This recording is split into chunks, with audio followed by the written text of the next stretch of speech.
Brentford versus Arsenal, and here we go again. And this game has just become all the more important right now. And I'm going to start this off by saying today's matches I am not happy with whatsoever. I had an interest in all of these matches, and not a single one went the way I wanted them to. Aston Villa versus Brighton. Obviously, I wanted Brighton to win. Aston Villa wins 1-0. Man City 3, Fulham 0. We could have used Fulham just doing something for us, but I didn't really expect that to happen. Nottingham Forest versus Wolves. I wanted Nottingham to win, so that they're closer to Tottenham. They ended up getting a draw. Crystal Palace versus Burnley. I wanted Palace to win to get further away from Tottenham. They ended up getting beat by Burnley. And Sunderland versus Liverpool. This game didn't have any pragmatic kind of lens to it, but I wanted Sunderland to win regardless. Or at least draw. At least get a draw against Liverpool. But now you look at where we are now with this title race. Bringing up the table, we are on 56 points. Man City are on 53 points. They are 3 points behind us now. This game has just become all the more serious. And let's have this right. Brentford are no mugs. Look at their goal scorer. What's his name? Igor Jesus or something like that. I can't recall his exact name. If I go to stats, I'll find him. Oh, Igor Thiago. That's it. Igor Thiago. And he is the second top goal scorer in all the Premier League. You don't become the second top goal scorer in the Premier League through luck alone.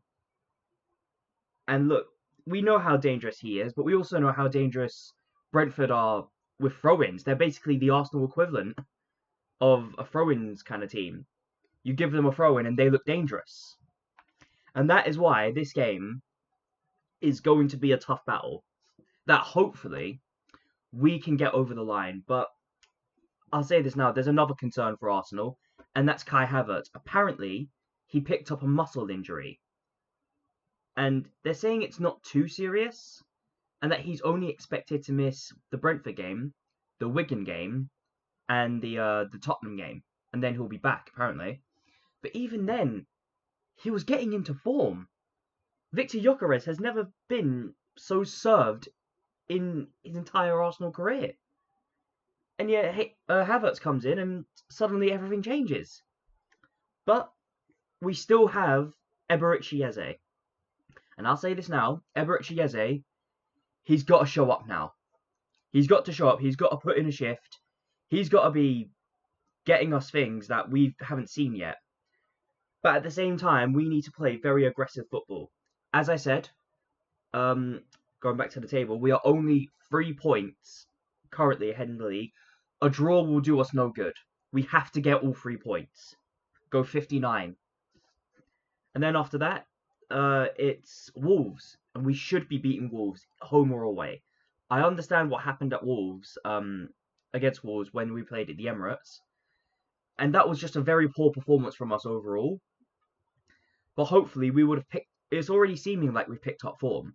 But if we continue that form going into the Wolves game, and then do the same against Tottenham, and then Chelsea, we very well could have put ourselves in a position where we realistically shouldn't be losing the league at that point.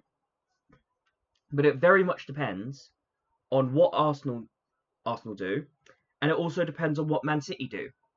Because Man City are right in this title race now. Even if we win today, they're still right into it. 6 points isn't all that much. All it takes is 2 fuck-ups and that's it.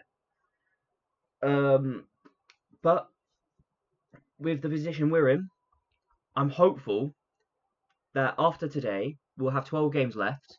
And I'm hopeful to just continuously see games out, put teams to the sword like we've been doing, play with the handbrake off, take them on, win games. These are the kind of games that are going to test us.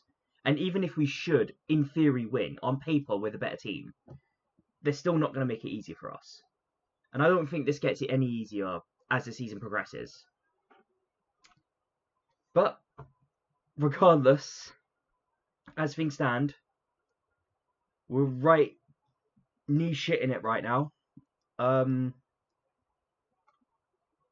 And there's nothing else to say other than we've got to get the win. But I do have a bit of faith in the team. Obviously, with the run of that we've been on right now, I do have faith in this team. And if we continue this run, I'll continue to have my faith. Every game that we play right now is a hurdle.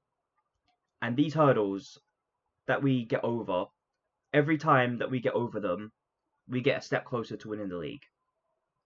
And let's just keep it as it is. Now then, getting into the predicted lineup now, and starting off in goal, it's going to be David Raya. Pretty self-explanatory. The centre-back pairing, William Saliba and Gabriel Magalhaes. And again, it's pretty self-explanatory. They're our centre-back pairing.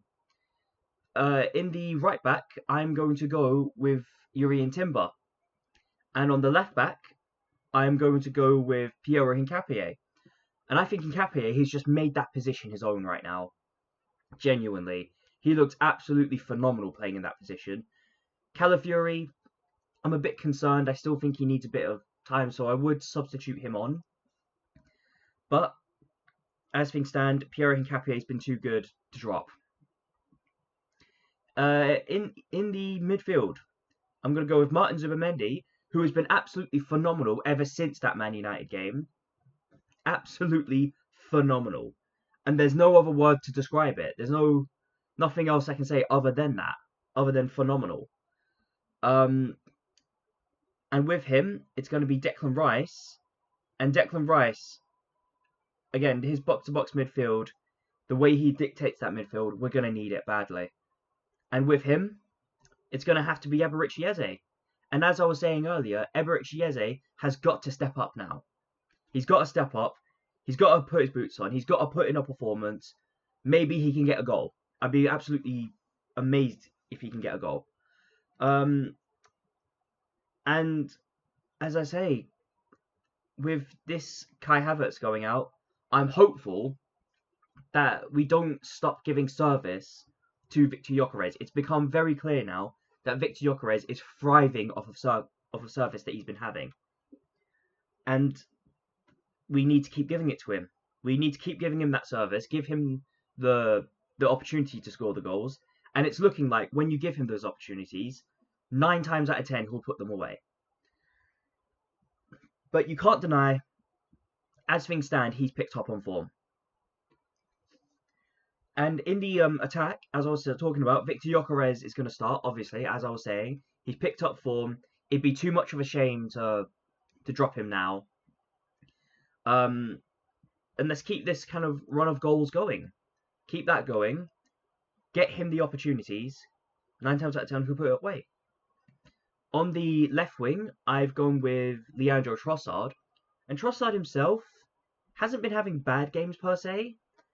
But I actually think there's a bit of a tactic here with Trossard.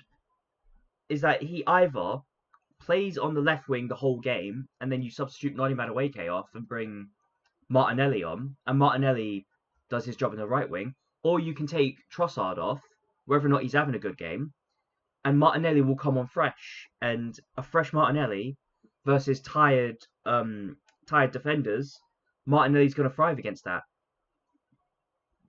And I do love that tactic. I do love Martinelli. I think Martinelli, when he comes on, but he's starting to feel like an impact player, like a substitute.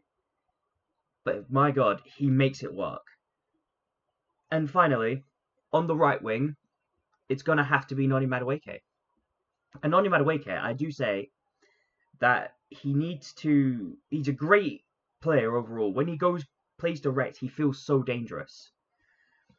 But he's got to sort out that striking, those finishes.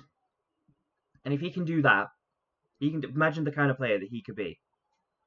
He would be phenomenal for us if he can just sort that finishing out. That final ball, whether it's the final pass in or it's the final shot.